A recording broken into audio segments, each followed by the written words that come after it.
Saya Pendeta Wanda Dumais dari Sydney, Australia. Kembali lagi menjumpai Anda dalam program Sound Doctrine.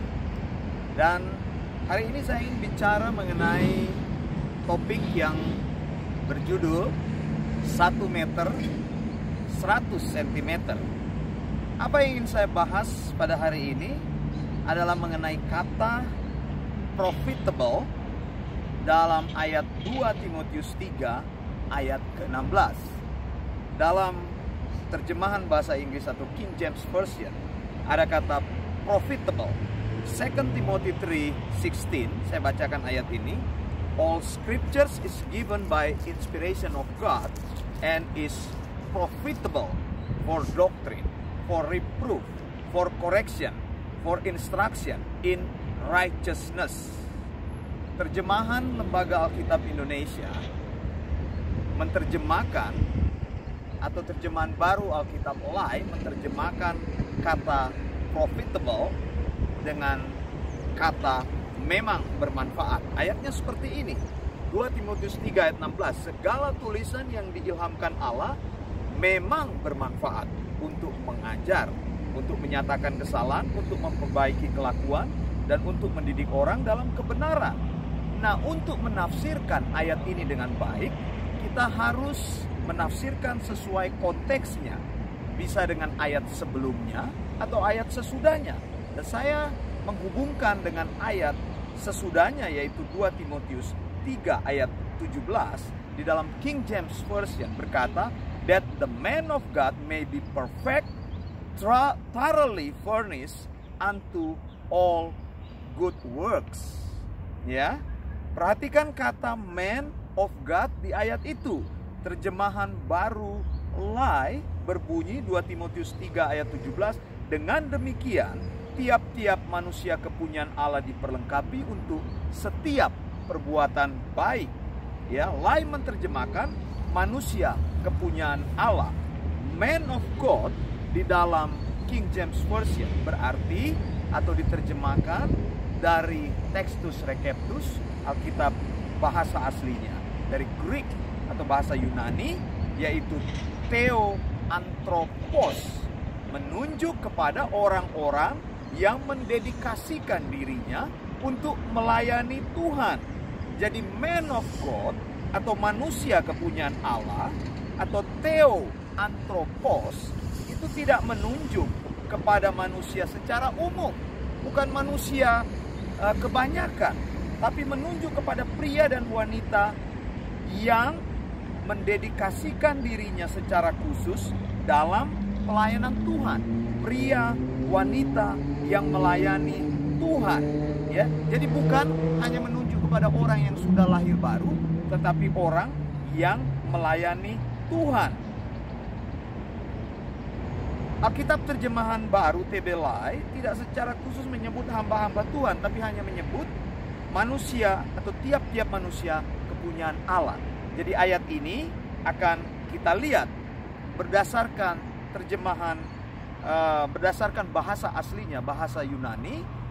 Maka saya bisa menerjemahkan 2 Timotius 3 ayat 17 seperti ini. Sehingga atau dengan demikian seorang hamba Tuhan, pria dan wanita menjadi sempurna, dipersiapkan secara detail untuk melakukan semua pekerjaan baik.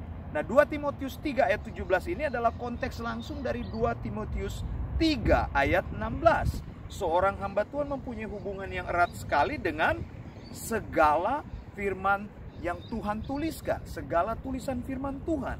Lalu inspirasi Allah. Lalu yang ketiga ada kata profitable. Jadi saya ulangi, hamba Tuhan mempunyai hubungan yang erat sekali dengan satu, all scripture, segala tulisan firman Allah. Yang kedua, inspirasi Allah, inspiration of God. Dan yang ketiga, profitable, bermanfaat atau menguntungkan. Saya kutipkan dari tulisan Westminster Convention yang berkata seperti ini, the authority of the Holy Spirit for which it ought to be believed and obeyed depended not upon the testimony of any man or church, but wholly upon God, who is truth itself, the author thereof, and therefore it is to be received because it is the word of God.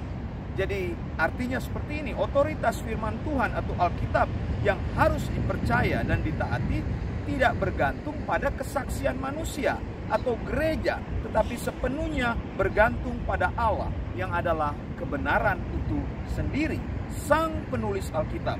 Karena itu Alkitab harus diterima, karena Alkitab itu adalah firman Tuhan. Nah, seorang man of God atau hamba Tuhan yang sempurna diterjemahkan dari kata artios atau bahasa Greek, bahasa Yunani yang berarti lengkap, sempurna.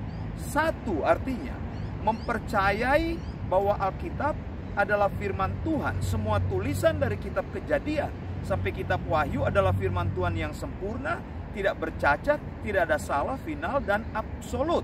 Yang kedua, man of God itu, hamba Tuhan itu mempercayai bahwa Alkitab atau semua tulisan dari kitab Kejadian sampai kitab Wahyu diinspirasikan atau keluar melalui nafas Allah, adalah kata-kata Allah sendiri.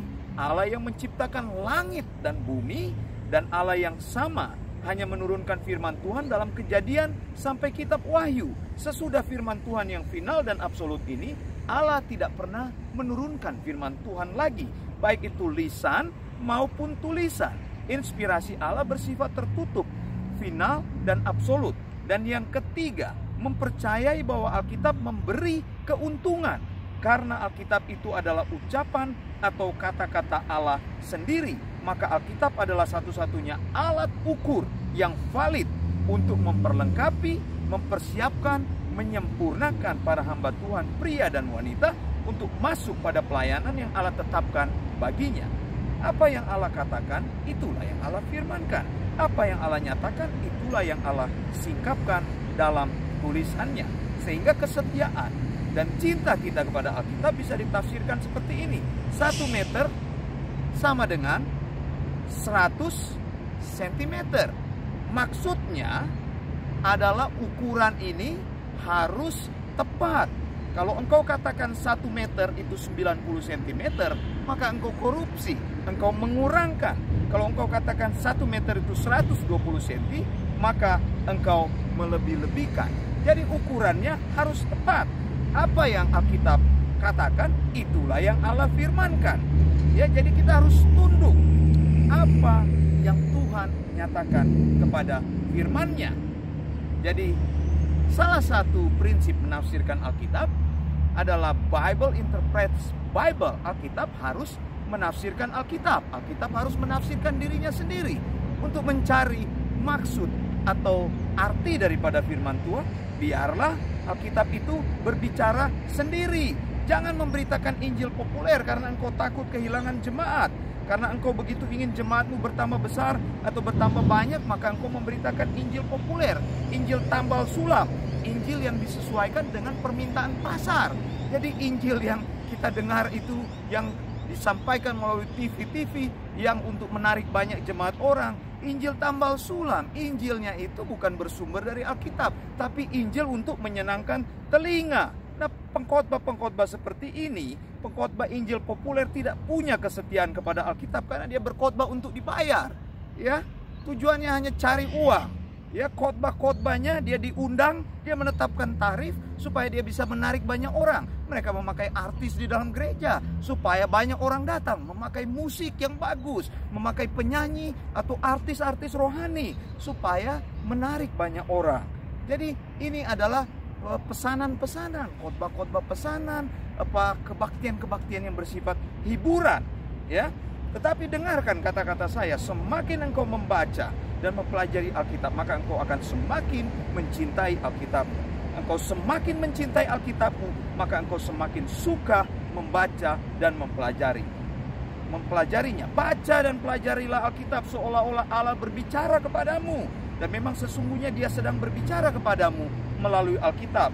Dan jangan ngawur berkata seperti ini, oh ketika saya sedang saat teduh, tiba-tiba saya mendengar Allah berbicara, suaranya lembut sekali, saya melihat cahaya terang, saya merasakan aliran lembut mengalir mulai dari kepala sampai sekujur tubuh saya. Ini ngawur sekali, bukan seperti itu.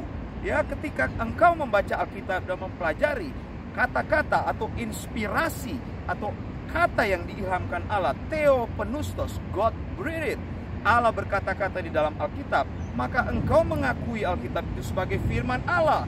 Jadi jangan berhalusinasi kamu menerima firman Tuhan yang lain lagi.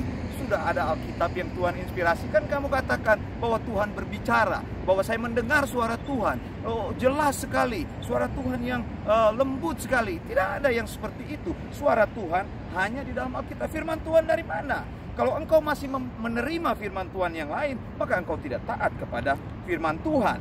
Jadi semua tulisan firman Tuhan cuma ada dalam Kejadian sampai Wahyu, kitab Kejadian sampai Wahyu. Setelah itu Tuhan tidak berbicara lagi. Firman-Nya tertutup, baik lisan maupun tulisan.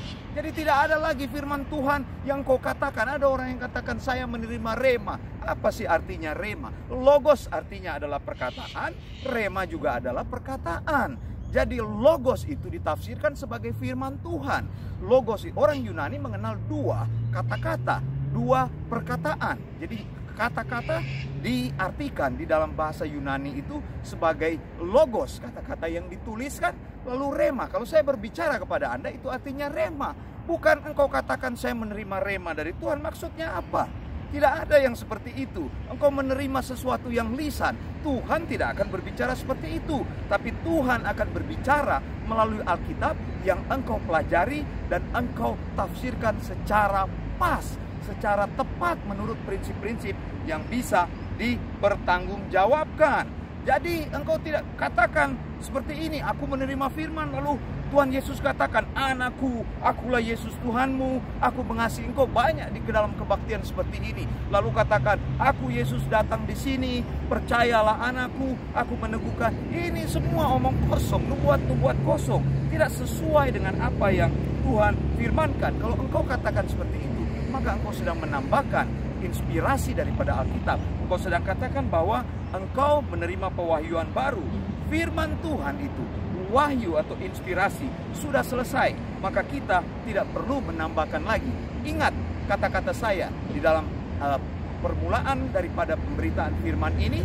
Program ini saya katakan 1 meter 100 cm. Kita tidak boleh menambahkan apa-apa kepada apa yang sudah Tuhan nyatakan. Kanon bersifat tertutup, firman Allah bersifat tertutup. Kejadian sampai Wahyu ke-66 kitab itu adalah ukuran yang pasti, absolut, final, dan mengubah hidupmu. Tidak ada firman Tuhan lagi yang akan datang kepada hidupmu. Kalau ada orang yang katakan saya menerima firman untuk hidupmu, maka itu adalah perkataan yang omong kosong, yang tidak sesuai dengan firman Tuhan. Sebagai hamba Tuhan, engkau harus percaya kepada inspirasi Allah. Sebagai man of God, engkau harus percaya inspirasi Allah hanya ada di dalam Alkitab. Hanya ke-66 kitab itu, tidak ada kitab yang lain. Kita tidak boleh kurangi firman Tuhan. Firman Tuhan itu, ke-66 kitab itu adalah firman Tuhan yang iya dan amin, yang absolut, yang bisa mengubah hidupmu. Dan firman Tuhan itu adalah satu-satunya firman Tuhan yang valid, yang bisa memperlengkapi dan menyempurnakan hidupmu. Engkau mempercayainya bahwa firman Tuhan memberikan keuntungan kepadamu. Saya Pendeta Wanda Dumais, saya ingin berkata kepadamu, Maranatha, Tuhan Yesus akan segera datang. Dari Sydney, Australia, di tempat yang indah ini, engkau bisa melihat di sekeliling saya, dan saya menyampaikan kepadamu blessing. Tuhan memberkati.